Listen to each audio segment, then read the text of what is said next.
The Lord said to me, "Take a large scroll and write on it with an ordinary pen." Maher-Shalal-Hash-Baz. So I called in Uriah the priest and Zechariah son of Jeberekiah as reliable witnesses for me. Then I made love to the prophetess, and she conceived and gave birth to a son. And the Lord said to me, "Name him Maher-Shalal-Hash-Baz. For before the boy knows how to say my father or my mother, the wealth of Damascus and the plunder of Samaria will be carried off by the king of Assyria." The Lord spoke to me again. Because this people has rejected the gently flowing waters of Shiloah and rejoices over Rezin and the son of Remaliah. Therefore the Lord is about to bring against them the mighty floodwaters of the Euphrates, the king of Assyria, with all his pomp. It will overflow all its channels, run over all its banks, and sweep on into Judah, swirling over it, passing through it and reaching up to the neck. Its outspread wings will cover the breadth of your land, Immanuel. Raise the war cry, you nations, and be shattered. Listen, all you distant lands. Prepare for battle, and be shattered. Prepare for battle, and be shattered.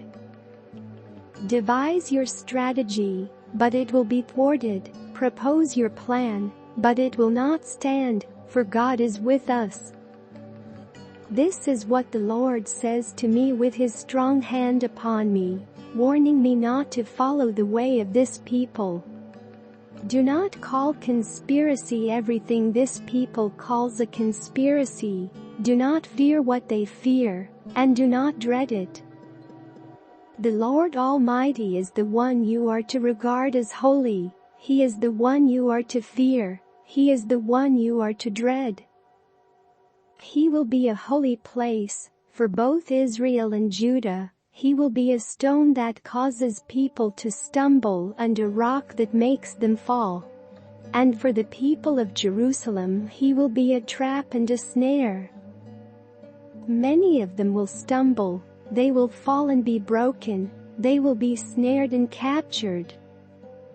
Bind up this testimony of warning and seal up God's instruction among my disciples.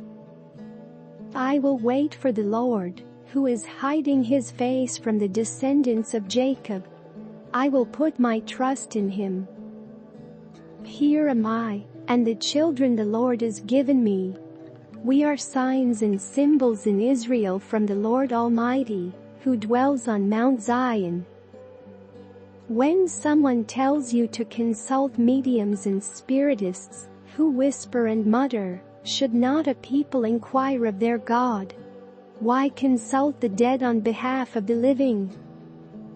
Consult God's instruction and the testimony of warning.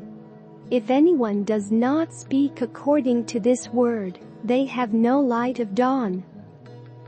Distressed and hungry, they will roam through the land. When they are famished, they will become enraged and, looking upward, will curse their king and their God. Then they will look toward the earth and see only distress and darkness and fearful gloom, and they will be thrust into utter darkness.